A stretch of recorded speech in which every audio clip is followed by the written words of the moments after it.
هنعمل النهارده ان شاء الله كفتة الحاتي على الفحم بكل اسرارها اللي هتخليها ما تقعش منكم من على السيخ، وفي نفس الوقت هتفضل جوسي وطريه وهشه. تابعوا معايا الفيديو عشان ما يفوتكوش اي تفاصيل، ويلا نسمي بالله ونبدا. اول حاجه في مقادير الكفته بتاعتي طبعا هي اللحمه المفرومه. احنا هنشتغل بكيلو لحمه مفرومه، واللحمه المفرومه بتاعتي لازم يكون ليها شروط معينه.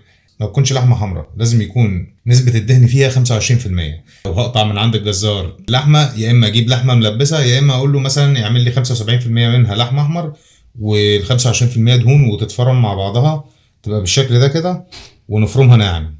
تمام، يعني ممكن نفرمها وشين مثلا ولا حاجه. معايا تفل بصلتين كبار، بجيب بصلتين كبار وابشرهم خشن واصفيهم من الميه بتاعتهم. تمام، اصفيه كويس من الميه، لان لو ما تصفاش كويس وكان لسه في ميه هيخلي الكفته تقع من على السيخ. طبعا دي الميه اللي طلعت منهم انا ما برميهاش ولا حاجه، لسه هنستخدمها لان هنصبع بيها الكفته. معلقتين كبار بهارات كفته مشويه، ودي بتتباع عند العطار كده، اسمها بهارات كفته مشويه.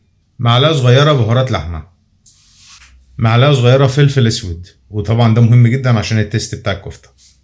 نص معلقه قرفه مطحونه. اخر حاجه معايا بقى في البهارات معلقه صغيره جنزبيل مطحون.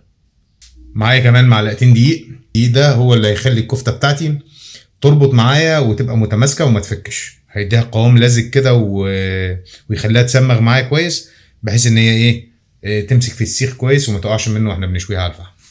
معلقه كبيره نشا. اخر حاجه معايا بقى نص معلقه صغيره بيكنج صودا او الكربوناتو. تمام، دي طبعا هتساعدنا على ان تخلي الكفته بتاعتي تكون هشه وما تبقاش مكتومه. نبتدي بقى بالطريقه ونشوف هنعمل ايه. هنزل الاول بالبهارات بتاعتي على اللحمه المفرومه كده. بهارات الكفته المشويه، القرفه، فلفل اسمر، الجنزبيل، بهارات اللحمه، ومعلقتين الدقيق، ومعلقه النشا، كربوناتو،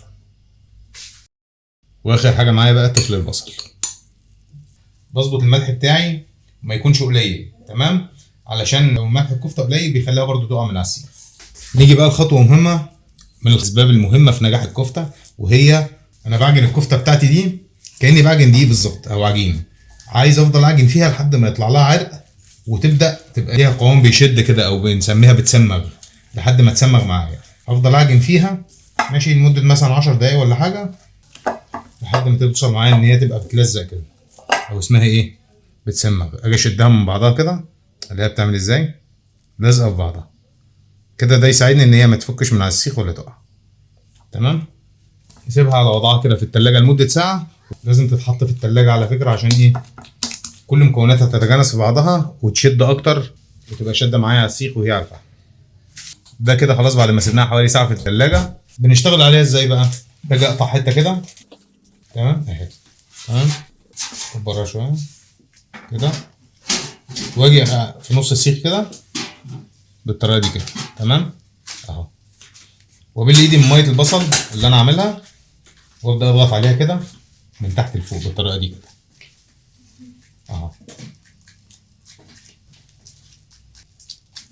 تمام. اهم حاجه ان انا اقفل السيخ بتاعي من فوق كده ومن تحت، تمام اهو، خلاص زي ما انتم شايفين كده اهي، ما شاء الله ماسك في السيخ عمره ما يقع ابدا.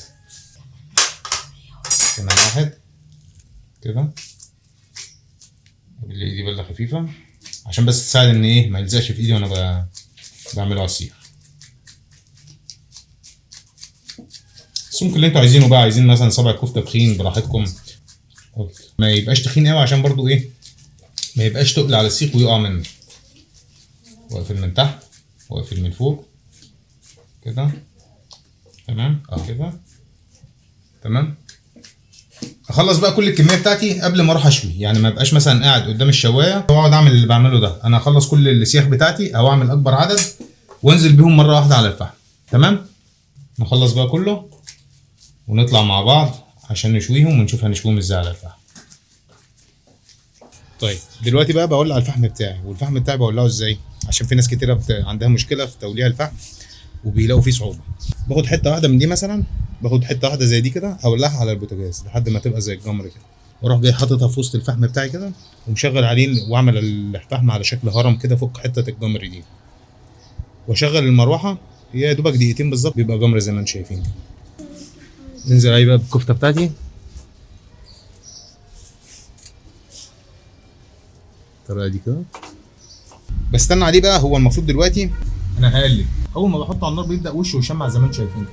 تمام اهو. بعد ثواني ابدا ايه اقلب على الجنب التاني، على الجنب بتاعي، بحيث ان هو ايه ما يشمعش من ناحيه. تمام. صباع الكفته يتفتح ويروح واقع من على السيخ. انا عايز الجوانب كلها تشمع بحيث ان ايه ما يقعش من على السيخ. وعلى فكره لازم النار تكون هاديه ما تكونش حاميه، عشان ما يتلسعش ويتحرق من بره وهو لسه ما استواش من جوه. كده تمام اهو ما شاء الله، مفيش حاجه بتقع مننا، زي الفل. جربوها وان شاء الله هتعجبكم قوي، ومستني رايكم في التعليقات. بس اهم حاجه التزموا بالمقادير اللي انا قلتها، وان شاء الله هتطلع معاكم زي دي واحلى كمان.